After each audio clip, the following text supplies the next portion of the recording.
Hello everyone.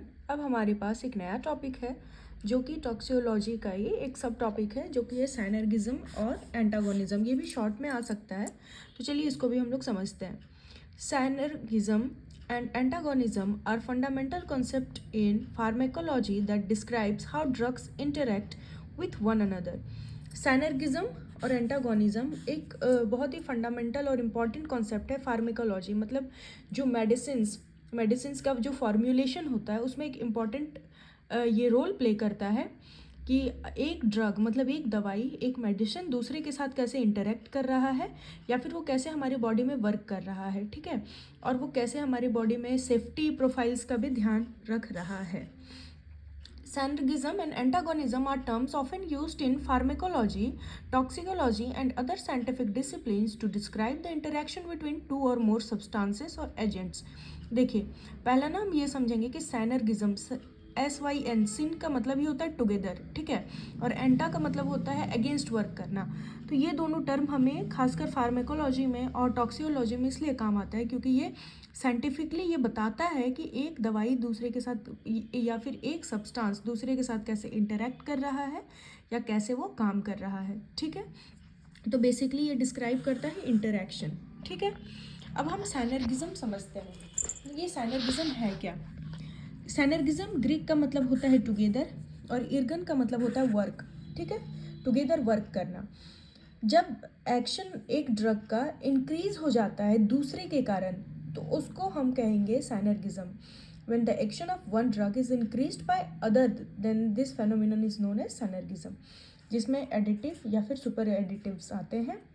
In synergistic drug pair, both the drug can have action in same direction or given alone.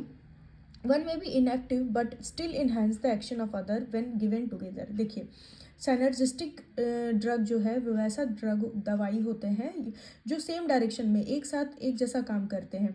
अगर वो सिर्फ single एक दवाई को दिया जाए, ठीक है, तो वो इनएक्टिव हो सकता है, पर अगर जब दोनों को दिया जाए तो वो दोनों मिल करके उसके वर्क को इन्हेंस कर देंगे, ठीक है। अब एडिटिव्स क्या होते हैं?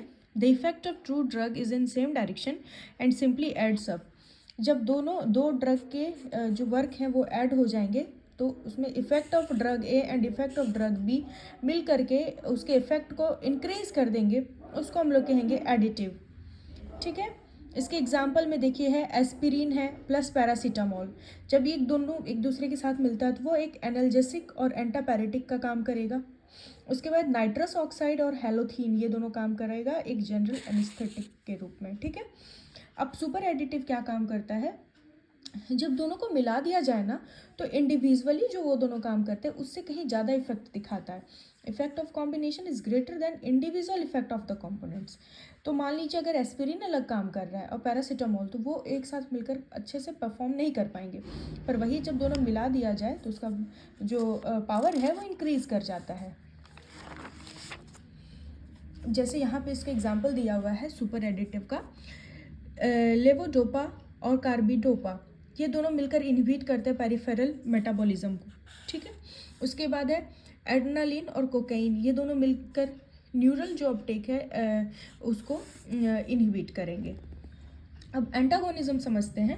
एंटागोनिज्म का मतलब होता है अगेंस्ट, एंटी का मतलब ही होता है अगेंस्ट, बहुत ईजिली समझ में आ जाएगा। सिन का मतलब होता था टुगेदर और एंटा का मतलब होता है अगेंस्ट। और बेसिकली ये दोनों मिलकर बात ही कर रहा है कि कोई भी ड्रग है या कॉम्पोनेंट है एक दूसरे के साथ मिलकर कैसे अपने वर्क को इन्हांस कर पाएंगे, या एंटागोनिज्म में जस्ट हमको उसके अपोजिट को पढ़ेंगे कि एक ड्रग डिक्रीज होगा तो दूसरे का जो एक्शन है वो एबोलिश हो जाएगा और इसीलिए उसको एंटागोनिस्ट भी कहा जाता है। यूजुअली एंटागोनिस्टिक पेयर जो होता है ड्रग का वो इनएक्टिव होता है as such but decreases the defect of other. मतलब अगर ये एंटागोनिस्टिक पेयर ऐसे काम करता है कि अगर एक ड्रग का वर्क को डिक्रीज करना है तो दूसरे का भी एक्शन डिक्रीज हो जाएगा। जैसे देखिए effect of drug A plus B, ये इफेक्ट ऑफ ड्रग ए और इफेक्ट ऑफ ड्रग बी दोनों जब इंडिविजुअली काम कर रहा है तब ये ज़्यादा है, जब दोनों को मिला दिया गया तो उसका इफेक्ट कम हो जाता है। एंटागोनिज्म का और भी टाइप्स बताया गया है, तो फिजिकल एंटागोनिज्म है, केमिकल एंटागोनिज्म है, फिजियोलॉजिकल एंटागोनिज्म है, रिसेप्टर एंटागोनिज्म है। रिसेप्टर एंटागोनिज्म के अंदर कॉम्पिटिटिव और नॉन कॉम्पिटिटिव भी आते हैं, ठीक है। एंटागोनिज्म फिजिकल भी हो सकता है और केमिकल भी। तो फिजिकल एंटागोनिज्म के अंदर आएगा चारकोल एब्जॉर्ब्स अल्कलॉइड्स, इसका एग्जांपल। केमिकल एंटागोनिज्म का आएगा कि दो ड्रग जब रिएक्ट करता है केमिकली, अब फॉर्म करता है एक इनएक्टिव प्रोडक्ट को, ठीक है।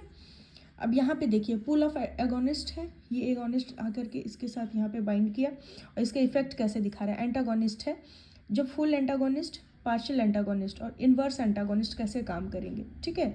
ये लो डोज में काम करते हैं। अब हम लोग फिजियोलॉजिकल एंटागोनिस्ट तो समझते हैं। तो two drug act on different receptor और by different mechanism but have opposite of an effect on the same physiological functions, जैसे कि ग्लूकागोन और इंसुलिन ब्लड में काम करते हैं। जैसे देखिए यहाँ पे क्या है ना, दोनों अलग अलग रिसेप्टर के पर एक्ट करेंगे, दोनों अलग अलग रिसेप्टर पे बाइंड करेंगे और डिफरेंट मैकेनिज्म शो करेंगे और एक दूसरे की तरफ अपोजिट इफेक्ट को शो करेंगे, ठीक है। जैसे ग्लूकागोन क्या करता है ना, ब्लड में शुगर लेवल को बढ़ा देता है, पर इंसुलिन वहीं क्या करेगा, वो शुगर लेवल को कम करेगा। अब रिसेप्टर क्या है, one drug blocks the receptor action of the other.